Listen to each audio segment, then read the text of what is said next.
अस्सलाम वालेकुम जी। MSJ real estate के साथ मेरा नाम दानियाल है और आज एक बार फिर हम लोग DHA कोयटा के ऊपर काफ़ी दिनों के बाद एक वीडियो बनाने लगे हैं। अगर अभी तक आप लोगों ने ये चैनल सब्सक्राइब नहीं किया तो मेरी आपसे गुजारिश होगी कि चैनल को सब्सक्राइब करें, वीडियो को ज़्यादा से ज़्यादा लाइक करें, शेयर करें ताकि मैक्सिमम लोगों तक ये इन्फॉर्मेशन पहुँच सके। DHA कोयटा एक पूरी हिस्ट्री है जिस पे हम लोग बहुत रेगुलरली वीडियोस पोस्ट करते थे और आपको इसकी अपडेट्स के बारे में बताते थे। लेकिन पिछले कुछ टाइम से DHA कोयटा ने एक बहुत बुरा क्रैश देखा है, बहुत बुरी सेटलमेंट है जिसको हम आज डिस्कस करने लगे हैं।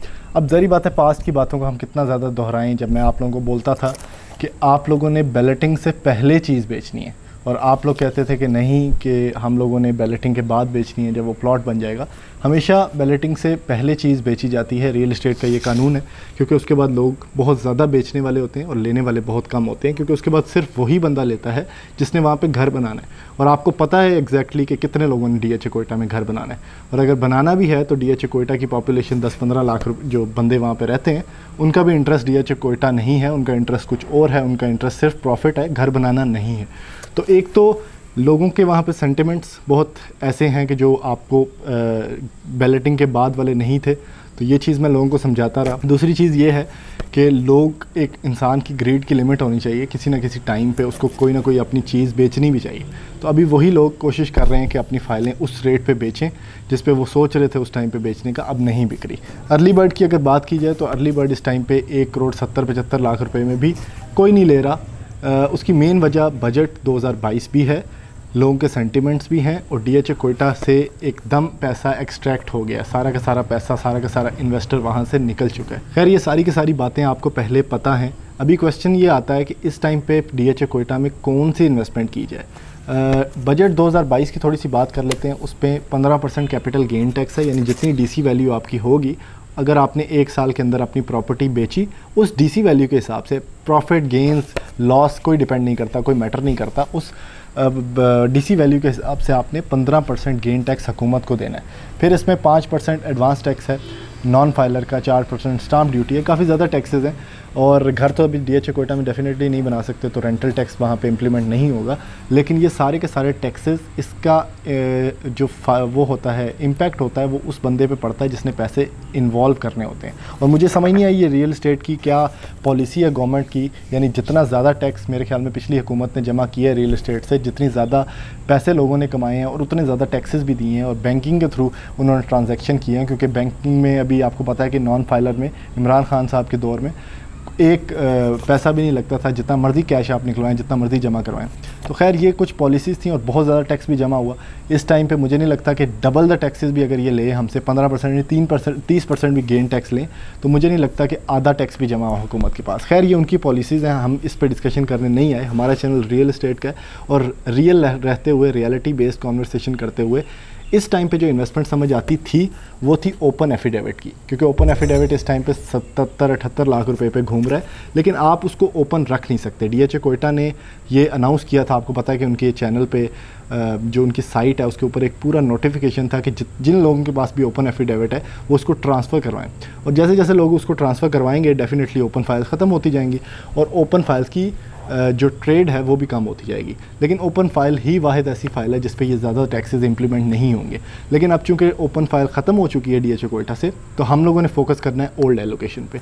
अब ज़री बात है, कहीं ना कहीं तो पाकिस्तान के रियल एस्टेट में हमने इन्वेस्टमेंट करनी है, और DHA कोयटा इटसेल्फ एक रियलिज्म तौर पर अगर देखा जाए तो अच्छी इन्वेस्टमेंट है, और इसकी जो मैक्सिमम वैल्यूज़ हैं, अब मैं आपको मैक्सिमम वैल्यूज़ इसकी बताता हूँ कि इससे ऊपर DHA कोयटा नहीं जाएगा। खुदा का वास्ता, अगर वो रेट वो टच करे तो आप इसको बेच दें। सबसे इंपॉर्टेंट चीज़ ओल्ड एलोकेशन फ़ाइल है।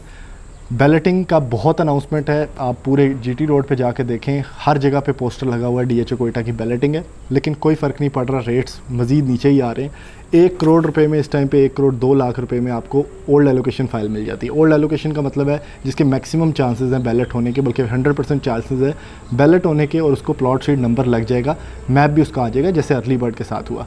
लेकिन इसमें एक चीज़ याद रहे कि अर्ली बर्ड जो है वो ऑल पेड फाइल है, उसमें डेवलपमेंट चार्जेस पेड हैं। ओल्ड एलोकेशन में डेवलपमेंट चार्जेस अभी लगेंगे, वो कितने लगते हैं, 26 लाख रुपया लगता है, 30 लाख रुपया लगता है, तो उस पर डेवलपमेंट चार्जेस अपार्ट हैं। तो अगर उसकी वैल्यू 1 करोड़ 25 लाख रुपए पे जाती है बिफोर बैलेटिंग तो it would be the ideal time, it would be the best time कि जिस पे आप लोगों ने उसको सेल कर देना है। आप लोग उससे ज़्यादा एक्सपेक्ट ना करें, क्योंकि मैंने ये पॉलिटिकल केओस से पहले, पॉलिटिकल टर्मोइल से पहले मैंने बोला था कि 1 crore 40-45 lakh would be a fair value जब आप एग्जिट करें।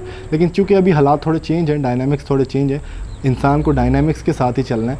तो रियलिटी बेस्ड अगर कॉन्वर्सेशन पे आएँ तो 1 करोड़ 25-30 लाख रुपया जैसे ही टच करे ओल्ड एलोकेशन फाइल, आप उसको बेच दें, निकल जाएं उसमें से, कोई और चीज़ ले लें, या जब वापस नीचे आएगा डीएचए कोयटा की हिस्ट्री को देखते हुए आप दोबारा उसको परचेज़ कर। अर्ली बर्ड की डिस्कशन कर लेते हैं। अर्ली बर्ड 3 करोड़ रुपए पे भी गया, बहुत से लोगों ने कहा ना बेचें, मैंने कहा बेच दें। अभी उसका रेट जो चल रहा है इस टाइम पे, बेस्ट टाइम है ख़रीदने का फ़ाइल। मैं आप लोगों को बोलूँगा कि जो बंदा 2 करोड़ रुपए में कोई इन्वेस्टमेंट ढूंढ रहा है, कनाल की पूरा पाकिस्तान ढूंढ रहा है, उसको चाहिए वो डीएचए कोयटा में अर्ली बर्ड की फ़ाइल ले ले। अर्ली बर्ड का फ़ाइल लोग सस्ते में देने को तैयार हैं इस टाइम पर, निकलना चाहते हैं उससे, लेकिन मेरे ख्याल में it is the ideal time to purchase early bird. बहुत ज़्यादा काम डेवलपमेंट का हो रहा है डीएचए कोयटा में, थैंक्स टू डीएचए कोयटा, जो कि इतना रिस्पॉन्सिव है कि वो बहुत जल्दी डेवलपमेंट कर रहा है वहाँ पे।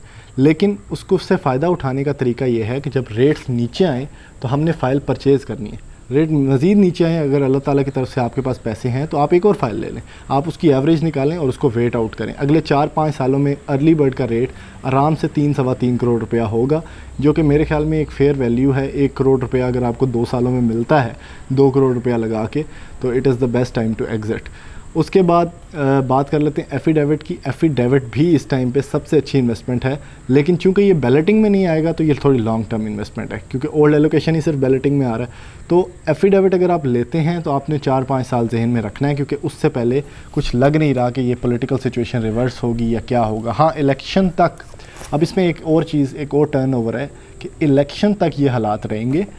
आपके पास बेस्ट टाइम है, लोग इस टाइम पे भाग रहे होंगे, आप लोगों ने चीज़ें उसमें परचेज़ करनी है। मेरा खुद यही कानून है कि जब रेट्स नीचे आ रहे हो तो मैं कोई सस्ती चीज़ मार्केट में ढूंढ रहा होता हूँ, और कोई ऐसी चीज़ ढूंढता हूँ जबकि बिल्कुल जान निकली हो मार्केट से, और वो ख़रीद के लॉन्ग टर्म के लिए इन्वेस्टमेंट कर लें। लेकिन ये इतना ज़्यादा लॉन्ग टर्म नहीं होगा, क्योंकि इलेक्शंस में अगर कोई रिवर्स चेंज आ जाता है, कोई पॉलिटिकल चेंज आ जाता है, तो एकदम से रियल एस्टेट दोबारा बूस्ट अप होगी। और आप ये देखेंगे कि जिन लोगों ने इस टाइम पे फाइल परचेज़ नहीं की होगी, जिन लोगों ने प्लॉट्स नहीं लिए होंगे या कोई परचेजिंग नहीं रियल एस्टेट में की होगी, इस टाइम पे buyer is on the high, क्योंकि हर बंदे को हम प्लॉट बताते हैं तो वो आगे से कहता है, नीचे गंदी ऑफरें देता है। खैर, होता भी यही है, लेकिन ये बेस्ट टाइम है। अगर आप इस टाइम पे कोई चीज़ नहीं लेंगे तो मुझे नहीं लगता आप फ़ायदा उठा सकेंगे अच्छे टाइम्स जो आगे आने वाले हैं।